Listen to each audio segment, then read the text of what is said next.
মেয়ে মানুষ বাইকের পিছনে বসেছে বললে কি তুমি বিমানের পাইলট হয়ে গেছো? তাকিয়ে আছিস কেন? বাইক স্টার্ট কর। আচ্ছা চলো। এই তো 10 মিনিট, 45 মিনিট ধরে তোর অপেক্ষা করছি।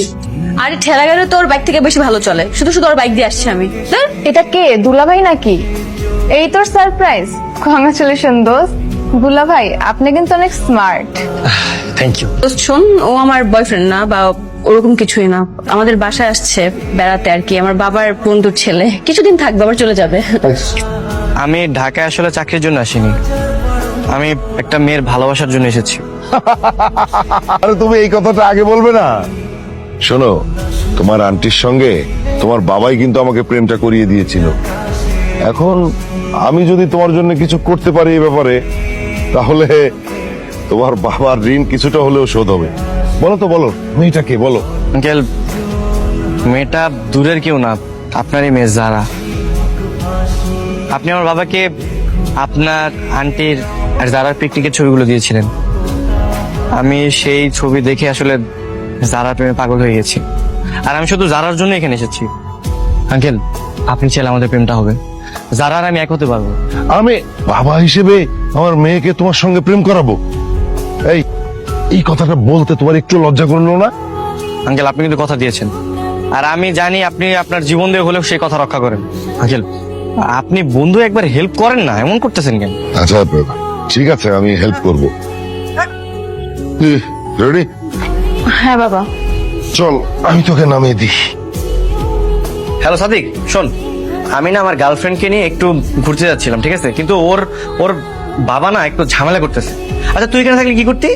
আমি থাকলে আঙ্কেলের বাইকের চাকা পাংচার করে দিতাম, তারপর আঙ্কেল চলে যেত বাইক ঠিক করতে, আর তুই রিক্সা নিয়ে আঙ্কেলের মেয়ে সহ ভার্সিটিতে।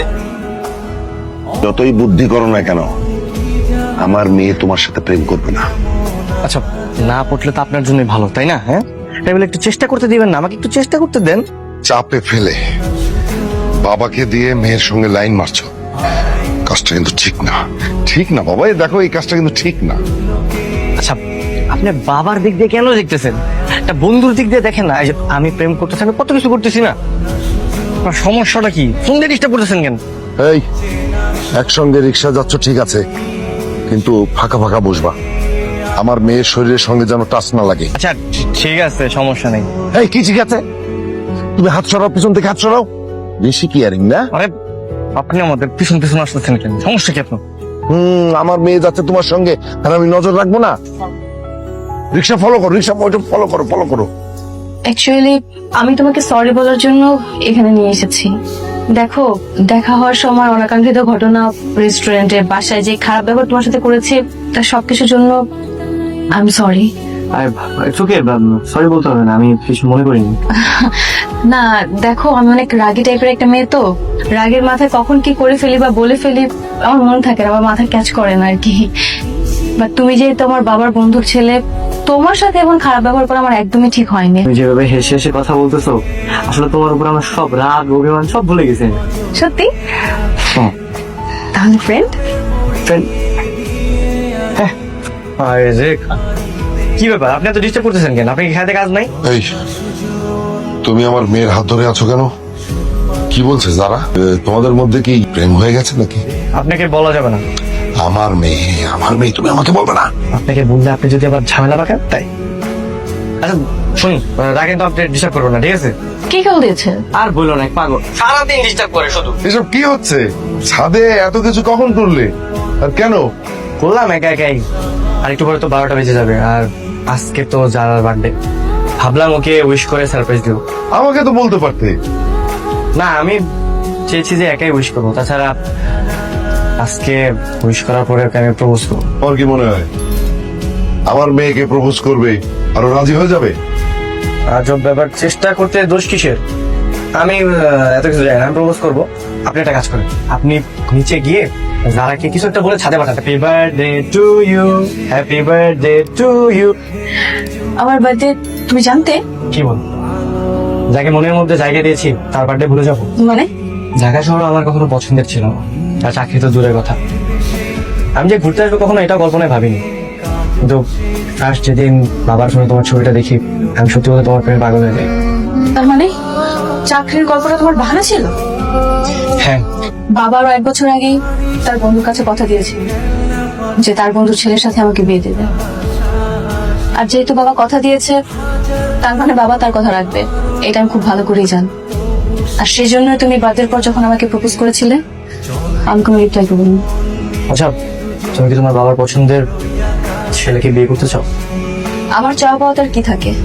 আমি বললাম না, বাবা কথা দিয়েছে, আর যে কোনো মূল্যই হোক বা যেভাবেই হোক না কেন, বাবা আমাকে বিয়ে দিবি। তুমি আমাকে ভুলে যাও। যারা, তুমি কি আমাকে ভালোবাসো? এই প্রশ্ন কি এখন সাজে? না, আসলে আমি যাকে ভালোবাসি সে আমাকে ভালোবাসে কিনা এটাই জানতে চেয়েছিলেন। সব কথা জানতে নেই, কিছু কথা অজানা থাকাই ভালো, নয়তো তো আগ্রহ হারিয়ে ফেলবে। কিছু কথা বুকের মধ্যে রাখতে হয়, একান্তই নিজের কাছে। তুমি আর কোনো চেষ্টা করো না। আপনি নিজের মেয়ের ইচ্ছের বিরুদ্ধে এরকম একটা অজানা জায়গায় একটা অপরিচিত ছেলের হাতে তুলে দেবেন? বিয়ের পর চিনবে। তাছাড়া মামুন খুব ভালো ছেলে। আপনার মেয়েকে জিজ্ঞেস করেছেন ওকে ওকে পছন্দ করে কিনা? আমার পছন্দই আমার মেয়ের পছন্দ, কারণ আমি সেভাবেই তাকে গড়ে তুলেছি। আপনার ভাবনায় যে সবসময় ঠিক হবে এমন তো না, তাই না? আপনার মেয়ে আমাকে পছন্দ করে। অসম্ভব। এই ভুল সে করবে না, কারণ সে জানে তার বিয়ে ঠিক হয়ে গেছে। আমি ওর চোখে আমার ভালোবাসা দেখেছি, কিন্তু আপনার ভয়ে ও প্রকাশ করতে যাচ্ছে। এটা যদি সত্যি হয়, তাহলে আমি যারাকে তোমার হাতে তুলে দেবো। আজকে রাতে মা বাবা ঘুমিয়ে গেলে তুমি একটু ছাদে এসো, তোমার সাথে আমার কথা আছে। সাদে? আচ্ছা ঠিক আছে, সমস্যা নেই, আমি চলে আসবো। দেখো, আমি তোমার মতো করে মনের কথা প্রকাশ করতে পারি না, গুছিয়ে বলতেও পারি না। ছোট থেকে নিজে চাওয়া পাওয়ার কথা বাবা মার কাছে কখনো বলতে পারিনি। আমি জানি না আমি এমন কেন। তাই বলে ভালোবাসার মানুষকে তুমি চাইবে না?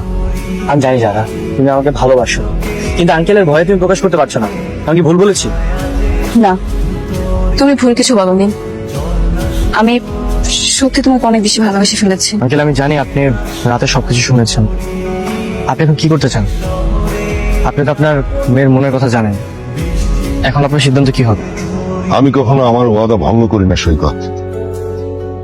এটা এলাকার সবাই যেমন জানে, আমার পরিবার, আত্মীয় স্বজন সবাই জানে। আমি ওকে জোর করে আটকে রাখতে চাই না। তুমি জানাকে ফোন দাও, ফোন দিয়ে বলো যে আজ রাতে তোমরা দুজন পালাবে, ও যেন সবকিছু গুছিয়ে রাখে। আচ্ছা আঙ্কেল, ঠিক আছে। হ্যালো যারা, আজকে রাতে আমরা পালাবো, তুমি সবকিছু গুছিয়ে রেখো। হ্যাঁ, কি বলছো? সত্যি? দেখো, আমি তো তোমার ছাড়া থাকতে পারবো না, তাই ভাবলাম এই সুযোগটাকে কাজে লাগাই। ঠিক আছে, আমি সব গুছিয়ে নিচ্ছি। আঙ্কেল, আপনি অনেক বড় মনে মানুষ আঙ্কেল।